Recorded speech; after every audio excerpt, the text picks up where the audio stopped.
Assalamualaikum warahmatullahi wabarakatuh.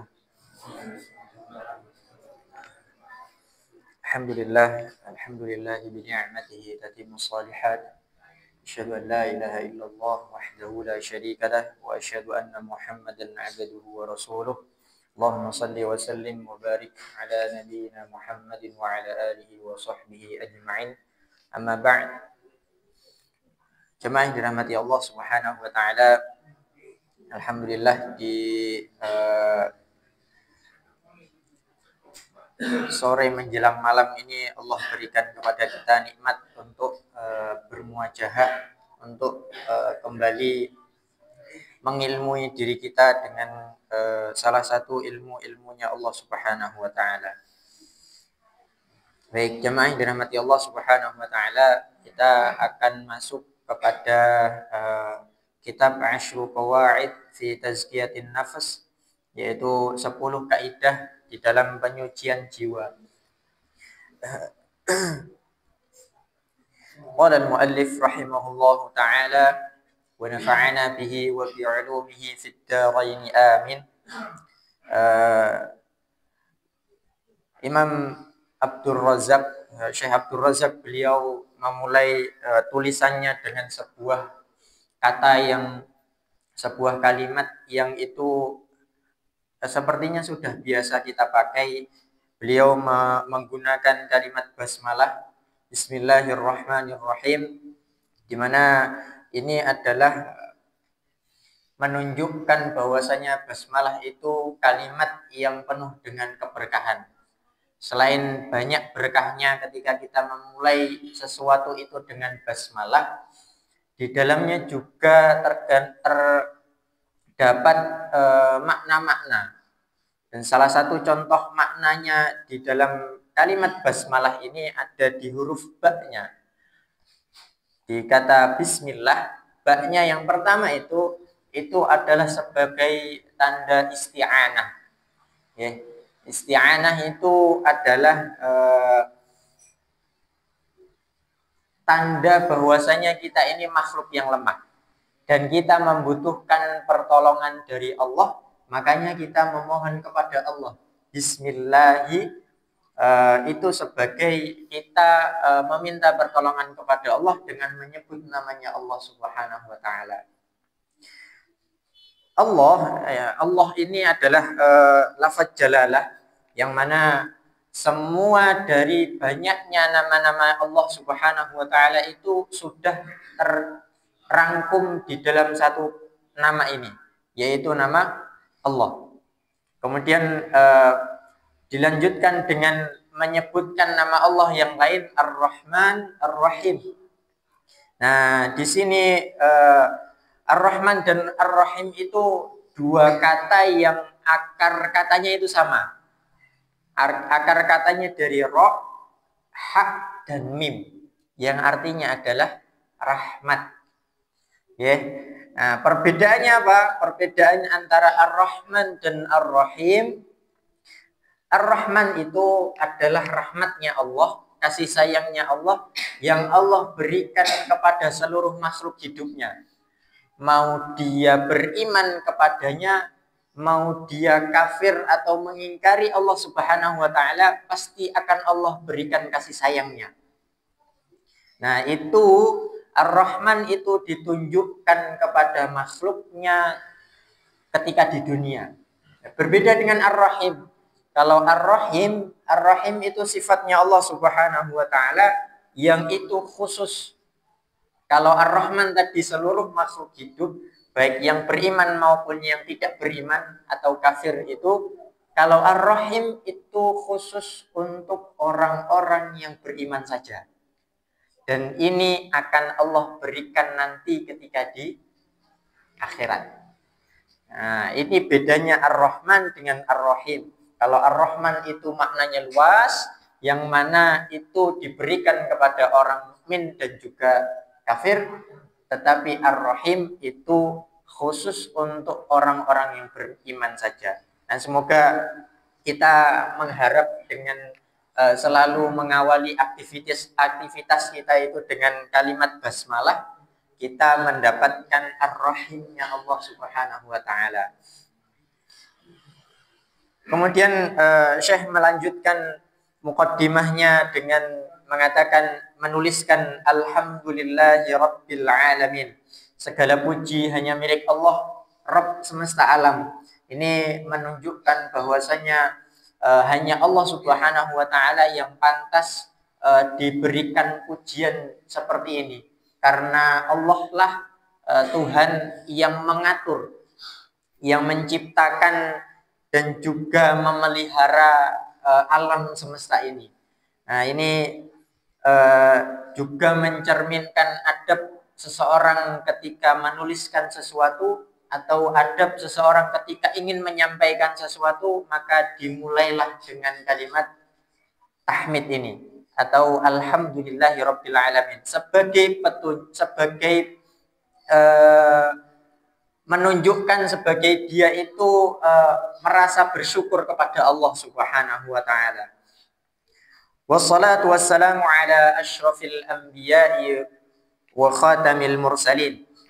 Kemudian salawat dan salam atas nabi yang paling mulia, wa khatamil mursalin, kemudian penutup para rasul. Nah, ini asyraf al-anbiya, asyrafil anbiya ini menunjukkan bahwasanya kedudukan Nabi Muhammad sallallahu alaihi wasallam itu lebih mulia daripada nabi-nabi yang terdahulu. Kemudian khatamil mursalin ini menunjukkan bahwasanya Nabi sallallahu alaihi wasallam itu adalah penutup, sudah tidak ada lagi nabi dan rasul setelah beliau.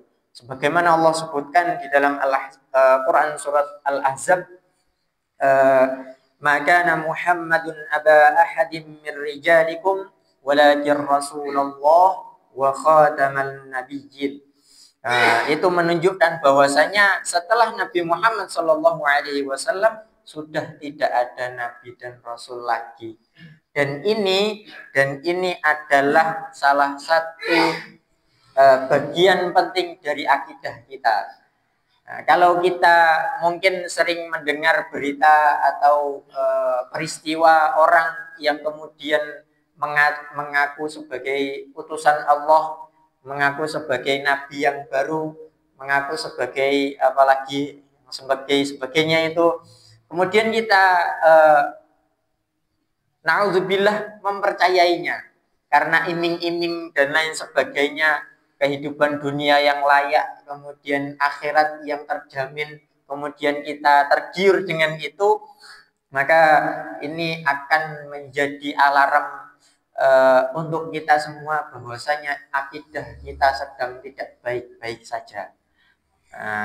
Karena apa? Karena akidah kita itu meyakini bahwasanya Nabi Muhammad adalah Rasul dan juga Nabi yang terakhir. Tidak ada lagi setelah beliau. Nabiyina wa qudwatina wa qurrati a'yunina. Ini menunjukkan kedekatan kita, kemudian kecintaan kita dan juga penghormatan kita kepada siapa? Ya nabina, nabi kami. Kemudian wa qudwatina, beliau adalah panutan kita di dalam segala aspek kehidupan ini. Wa qurrati a'yunina, dan beliaulah orang yang paling cocok untuk bisa menjadi penenang hati kita. Siapa beliau? Muhammad ibni Abdillah. Beliau adalah Nabi Muhammad bin Abdillah Al-Hadi Al-Amin. Ini adalah dua gelar beliau. Yang pertama adalah Al-Hadi, yaitu orang yang memberikan petunjuk, yang Allah berikan kewenangan untuk beliau ini memberikan petunjuk kepada orang-orang jahiliyah. Dari yang tadinya itu orang jahiliyah itu mereka menyembah berhala, kemudian sampai kepada menyembah Allah Subhanahu wa taala. Yang tadinya jalannya itu gelap sampai kepada jalan yang terang benderang. Nah, ini adalah sifatnya Nabi Muhammad sallallahu alaihi wasallam, yang Allah berikan kepadanya, yaitu Al-Hadi. Kemudian sifat selanjutnya adalah Al-Amin. Nah, Al-Amin ini gelarnya Nabi Shallallahu Alaihi Wasallam bukan hanya ketika sudah menjadi Rasul, Bapak Ibu sekalian. Al-Amin ini gelar beliau semenjak beliau itu masih di tengah-tengah masyarakat jahiliyah. Dan salah satu peristiwa paling terkenalnya adalah ketika penyelesaian beliau ketika kaum Quraisy ingin meletakkan kembali Hajar Aswad pada tempatnya. Kemudian Syekh melanjutkan wa ala alihi wa sahbihi ajma'in. Ini bentuk penghormatan kita juga kepada ahlul bait beliau, kepada keluarganya, kepada sahabatnya, dan juga orang-orang yang senantiasa mengikutinya. Wa man sara ala hadiyihim ila yaumiddin, yaitu orang-orang yang mendapatkan petunjuk hingga hari akhir nanti. Di sini Nabi Shallallahu Alaihi Wasallam pernah menyampaikan kepada kita melalui sebuah hadis bahwasanya dari kata waman sara ala hadiyihim ini, ketika kita mengikuti orang-orang terdahulu, yaitu generasinya Nabi Muhammad, maka Nabi mengatakan khairun nasi qarni, sebaik-baik manusia itu adalah generasiku. Maka berarti generasi terbaik pertama itu adalah Nabi Muhammad dan juga para sahabat. Tsummal ladzi yalunahum. Kemudian generasi terbaik selanjutnya adalah generasi setelahnya, yang biasa kita sebut dengan generasi tabi'in.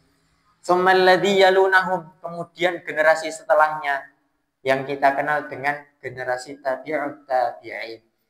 Maka jamaah yang dirahmati Allah Subhanahu wa taala, ketika kita ingin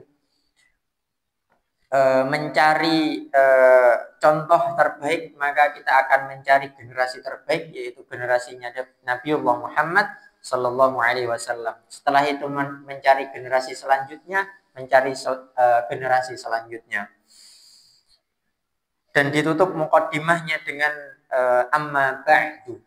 Yang ini bisa diartikan adapun setelah itu. Ini menunjukkan bahwasanya muqaddimahnya selesai dan menjadi petanda bahwasanya pembahasan dari kitab ini akan dimulai. Maka Syekh Abdul Razak melanjutkan tulisannya dengan materi yang ingin beliau sampaikan. Beliau menuliskan fan-nafsul lati baina janbayil insani, yaitu maka nafas atau jiwa itu sesungguhnya berada di dalam diri manusia. Nah, baina janbayil insan maksudnya ini dari kata janbun. Janbayi itu dari kata janbun yang artinya rusuk. Jadi jiwa manusia itu kalau janbayi itu berarti bentuk musannanya, bentuk duanya. Berarti jiwa manusia itu berada di antara dua rusuk. Nah, kemudian dan disinilah pusat dari segalanya pusat.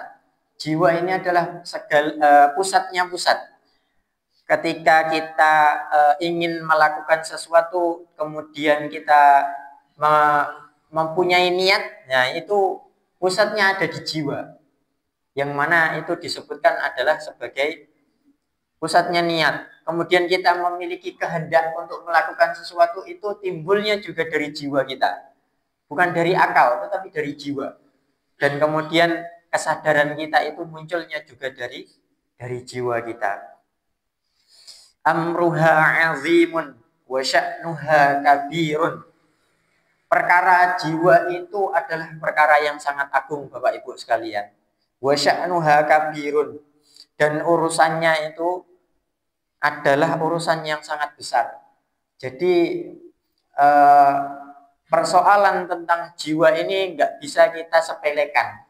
Karena dari jiwa ini akan timbul yang namanya baik dan buruk.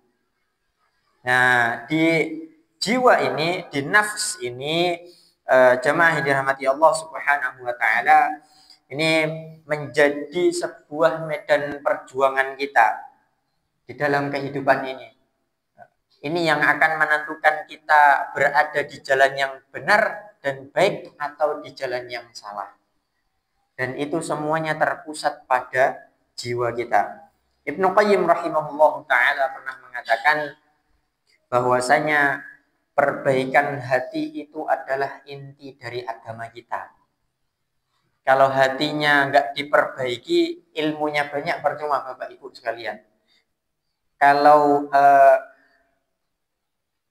amalnya banyak tapi hatinya itu rusak, ya enggak, ya sama saja percuma. Maka sangat lumrah kalau Ibnu Qayyim itu menyampaikan perbaikan hati itu adalah inti dari agama kita ini. Maka jemaah yang dirahmati Allah Subhanahu wa taala, Al-Imam Syekh melanjutkan, faqad aqsamahu Allahu azza wa jalla. Kemudian beliau menyampaikan bahwasanya Allah Subhanahu wa taala itu bersumpah, Bapak Ibu sekalian, mengenai hati ini tadi, mengenai jiwa ini, nafas ini. Allah Subhanahu wa taala bersumpah. Kalau Allah Subhanahu wa taala sudah bersumpah, berarti persoalan jiwa ini bukan persoalan yang remeh-temeh, tetapi persoalan yang sangat penting dan harus kita perhatikan Bapak Ibu sekalian. Allah Subhanahu wa taala bersumpah dengan apa? Bi'adadin min makhluqatihil kibar. Allah bersumpah dengan sejumlah makhluk-makhluknya yang besar. Ala 'azamatihi subhanahu wa ta'ala. Yang mana makhluk-makhluk yang besar itu menunjukkan kebesaran keagungannya Allah Subhanahu wa ta'ala. Dan Allah bersumpah ini disebutkan di dalam salah satu surah di dalam Al-Quran yang insya Allah kita hafal sama-sama, yaitu di dalam surah Asy-Syams, di dalam surah Asy-Syams. Nah, di dalamnya Allah Subhanahu wa taala menyebutkan bahwasanya akan ada dua golongan Bapak Ibu sekalian. Siapa saja golongan itu? Ala nafsil muflihah wa ghairil muflihah. Golongan pertama adalah golongan orang-orang yang beruntung. Dikarenakan apa beruntung? Nanti kita lihat ayatnya. Dan golongan yang kedua adalah golongan orang-orang yang tidak beruntung atau rugi. Maka jemaah yang dirahmati Allah Subhanahu wa taala, bunyi ayatnya adalah faqala ta'ala wasyamsi wa duhaha. Allah Subhanahu wa taala kemudian mengawali sumpahnya itu dengan menyebutkan salah satu makhluknya yang menjadi sumber kehidupan di alam dunia ini, yaitu adalah Asy-Syams, yaitu adalah matahari Bapak Ibu sekalian. Allah bersumpah dengan makhluk yang agung ini karena matahari itu sumber dari kehidupan kita. Kalau kita tidak bertemu matahari, maka kehidupan kita ini rasa-rasanya mungkin tidak akan jalan. Gitu nggih. Kemudian Allah sebutkan wa duhaha. Nah, duhaha ini adalah suatu kondisi Bapak Ibu sekalian, suatu kondisi di mana sinar matahari itu mulai muncul setelah terbit. Dan yang biasa kita lakukan di waktu duha adalah untuk sholat yang namanya sholat sunnah duha.